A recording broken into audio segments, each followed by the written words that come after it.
Equation of motion third.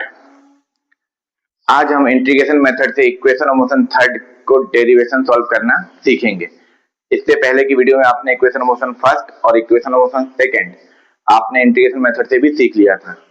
तो नमस्कार साथियों, मैं सिन्हा सर, फिजिक्स मैथ्स वाले सिन्हा सर यूट्यूब चैनल से आपका स्वागत करता हूँ। मैं आपको आज बताने वाला हूँ equation of motion third integration method से। इससे पहले के वीडियो में हमने फर्स्ट और सेकंड को बता चुके हैं, तो जिन्होंने भी हमारा वो वीडियो नहीं देखा है तो चैनल पर जाकर वो वीडियो जरूर देखिए। अगर वो वीडियो आप देख लोगे तो ये थर्ड वाला इक्वेशन आपको अच्छे से समझ में आएगा। ठीक है, तो जिन्होंने भी हमारा वो वीडियो नहीं देखा पहला वाला तो जाकर जरूर देखिए और हमारे चैनल को सब्सक्राइब भी करिए। यहाँ पर आपको फिजिक्स एक सिंपल भाषा में समझाया जा रहा है। चलिए, तो आज हम इक्वेशन ऑफ मोशन थर्ड को देखते हैं। तो बच्चों, एक एक स्टेप भी इसका मिस नहीं करना।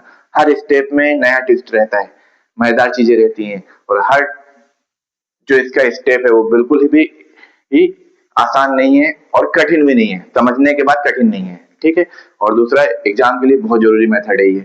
तो इक्वेशन ऑफ मोशन थर्ड आप लोग को याद हुआ क्या है? बी स्क्वायर इक्वल होता है यू स्क्वायर प्लस 2as। तो आप लोग बहुत ध्यान से देखिएगा, थोड़ा सा ये उच्च लेवल का है। ठीक है, अब इसको जब हम स्टार्ट करेंगे तो स्टार्ट में बच्चे सबसे पहले यही भूल जाते हैं कि इसको स्टार्ट किससे करते हैं। तो बच्चों ध्यान रखो, पहला जो इक्वेशन ऑफ मोशन है वो वेलोसिटी से एक्सेलरेशन से स्टार्ट होता है, सेकंड वेलोसिटी से, और थर्ड वाला भी एक्सेलरेशन से स्टार्ट होगा। तो हम लगाएंगे फार्मूला ऑफ एक्सेलरेशन। क्या लगाएंगे? Formula of acceleration. ठीक है, त्वरण के सूत्र से, त्वरण के सूत्र से। तो अब आपको ये त्वरण का सूत्र याद हो गया होगा, जो A इक्वल क्या होता है? dv upon dt। तो यहां से हमको शुरुआत करना है। ठीक है, ये स्टार्ट ही बच्चे भूल जाते हैं, तो हमको ये स्टार्ट ही नहीं भूलना है, किसी भी कंडीशन में स्टार्ट नहीं भूलना है। एक्सेलरेशन से स्टार्ट होगा। किससे स्टार्ट होगा? एक्सेलरेशन से। ये पहला स्टेप है जहां बच्चे फंस जाते हैं। अब सेकेंड स्टेप, यहाँ पे भी बच्चे फंसते हैं। देखिए, हमारे इक्वेशन ऑफ मोशन थर्ड में एस भी है, पर यहाँ पर कहीं पर डिस्प्लेसमेंट दिख रहा है क्या? नहीं दिख रहा है। अब फंस गए ना। अब एस कहाँ से लाएंगे? घबराना नहीं है, हम हैं यहाँ पे। आपको यहाँ पर मल्टीप्लाई और डिवाइडेड बाय डीएक्स करना है। ये मैथ्स का रूल है, हम ऐसा कर सकते हैं। डीएक्स अपॉन डीएक्स, ये मैथ्स का रूल है। Divide and multiply by d x कर सकते हैं, कर सकते हैं ना। ये हमारे मैथ्स का रूल होता है, बस बच्चे यही भूल जाते हैं। ये स्टेप आपको भूलना नहीं, बहुत इंपॉर्टेंट स्टेप है इस डेरिवेशन के लिए। ठीक है, अब इसको आपस में आप चेंज कर सकते हो। इसको हम dv अपॉन dx कर सकते हैं और ये dx अपॉन dt कर सकते हैं। अब ये जाना पहचाना व्यक्ति मिल गया आपको, यहाँ फिर कंफ्यूज हो जाते हैं बच्चे, तो ये स्टेप को बिल्कुल स्किप ना करें, समझ जाए। dx अपॉन dt वेलोसिटी बन जाता है। ये हमने सेकेंड वाले वीडियो में देखे थे, इससे पहले वाले वीडियो में। ठीक है, तो अब हम इसकी जगह पर आप क्या पुट कर सकते हैं? dv upon dx into v लिख सकते हैं, क्योंकि इसकी वैल्यू v है। यहाँ बच्चे अक्सर भूल जाते हैं, तो ये स्टेप को ध्यान रखना है आपको। ये स्टेप आगे के स्टेप के लिए बहुत जरूरी है। अब हम dx का जब ट्रांसफर कर देते हैं a इंटू dx हो जाएगा और ये v dv।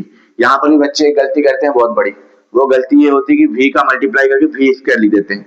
तो बच्चों यहाँ v स्क्वायर नहीं होगा, ध्यान रखना है, क्योंकि dv अलग क्वांटिटी है, v अलग है। ये वेलोसिटी है, चेंज इन वेलोसिटी है। ठीक है ना, तो इसका मल्टीप्लाई नहीं होगा। अब ये एक लीनियर इक्वेशन बन गया फर्स्ट। ठीक है, देखना हम कितनी आसानी से यहाँ तक पहुंच जाएंगे। बस आप स्टेप बाय स्टेप देखते रहना है। एक सेकंड का वीडियो आपने स्किप किए तो आपको समझ नहीं आएगा, कॉन्सेप्ट क्लियर नहीं होगा, और रटेंगे तो फिजिक्स रटाती नहीं है। फिजिक्स को रटना नहीं चाहिए, फिजिक्स को समझना चाहिए।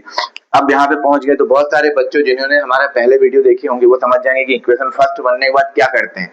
क्या करते हैं बच्चों? इक्वेशन फर्स्ट बनने के बाद, इक्वेशन फर्स्ट बनने के बाद हम इसका इंटीग्रेशन करते हैं विथ लिमिट। ठीक है, अब हम क्या करेंगे? इंटीग्रेशन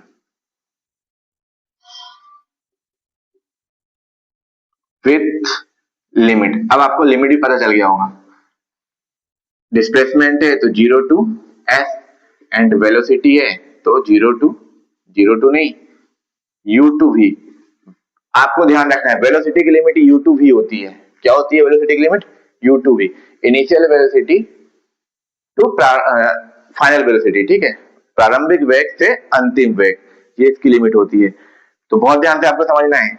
लिमिट हमने रख दी। अब इसका इंटीग्रेशन कर दें तो a का इंटीग्रेशन तो होता नहीं है, तो ये बाहर आ जाएगा dx, ये v dv। लिमिट की कितनी? 0 टू s, इसकी u2v। ये आपने नोट कर लिए होंगे। ये स्टेप बहुत अच्छे से याद रखना, dx अपॉन dt का मल्टीप्लाई डिवाइड किया जाता है। बिना मल्टीप्लाई डिवाइड किए आप इसके आंसर तक बिल्कुल भी नहीं पहुंच सकते हो। तो ये इसके एक एक पॉइंट को अच्छे से समझना है, बिल्कुल भी स्किप करके वीडियो नहीं देखना है, आपको पूरा वीडियो देखना है, तब आपको कॉन्सेप्ट क्लियर होगा। बहुत आसानी से हम यहाँ तक पहुंच जाएंगे। ठीक है, मिटा दें इसको, क्योंकि अब वहां पे हमको फार्मूला अप्लाई करना है। अभी तो हमने सिर्फ इंटीग्रेशन लगाए हैं, अब फार्मूला अप्लाई करते हैं। ठीक है, तो अब dx का तो आपने हर उसमें देखें, dx का क्या हो जाता है, x हो जाता है, और a अपना इनटू में था। लिमिट कितनी थी इसकी, 0 to s। यहाँ तक कोई समस्या नहीं है। अब फिर से v आ गया, तो हमने अभी बताया थे लास्ट वाले वीडियो में, x to the power n dx की इंटीग्रेशन होता है n प्लस 1 n प्लस 1। तो ऐसे ही v db की इंटीग्रेशन क्या होगा, इसकी पावर 1 है, तो 1 प्लस 1 1 प्लस 1, तो 1 प्लस 1 क्या हो जाएगा, इतना आ जाएगा। ठीक है, यहाँ भी कोई समस्या नहीं होगी। तो अब हम इसको वैल्यू को यहाँ रखेंगे, तो कितना हो जाएगा ये v स्क्वायर अपॉन 2। लिमिट कितनी, u टू v। अब हमको यहाँ पर लिमिट भी रखना है ना, लिमिट भी रखेंगे। अब लिमिट कैसे रखते हैं वो आपको पता है, a ऐसे ही रहेगा, यहाँ आ जाएगा लिमिट s माइनस 0।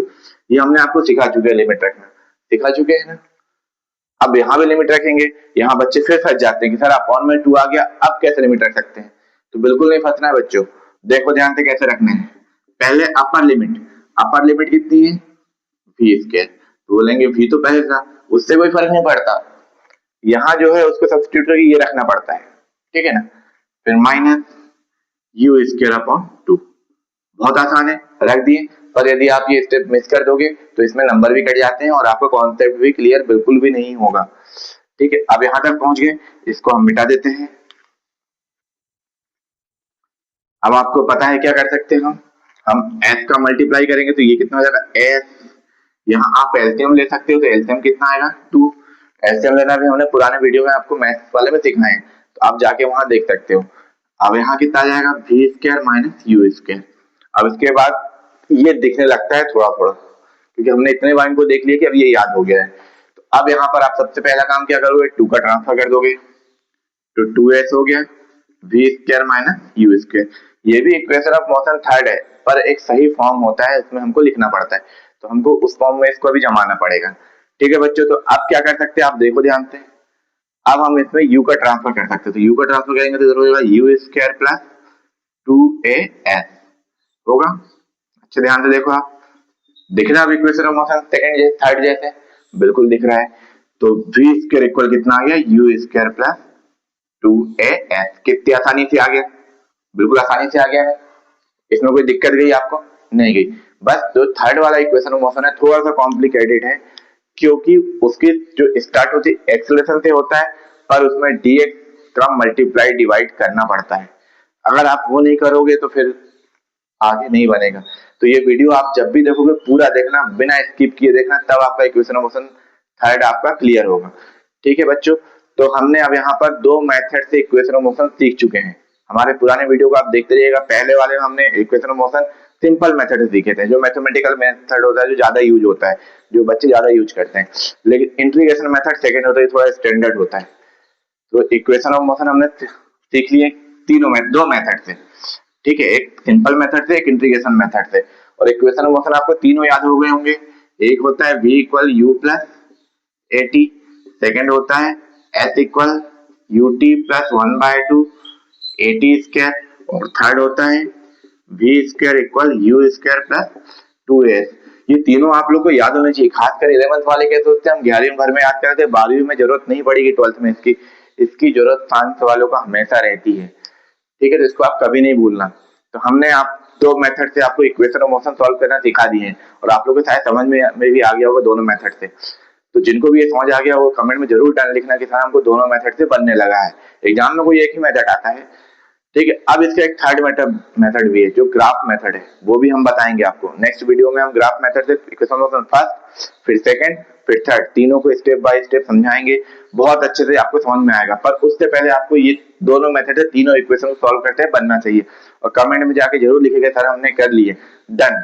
और ये वीडियो आपको पसंद आया हो तो भी आप कमेंट जरूर करिए, लाइक करिए, शेयर करिए, और जिन्होंने भी हमारे चैनल को सब्सक्राइब नहीं किया है तो हमारे चैनल को सब्सक्राइब करिए और दूसरों तक भी पहुंचाइए, जिससे ये फिजिक्स का फायदा लोगों को मिलता रहे और उन बच्चों तक भी पहुंचे जो फिजिक्स के बारे में नहीं जानते जाते या फिजिक्स से डरते हैं। तो फिजिक्स को और आसान बनाने के लिए हमारी वीडियो को देखते रहिए और अगले वीडियो तक का सिन्हा सर का वेट करिए। जब तक के लिए सिन्हा सर का नमस्कार।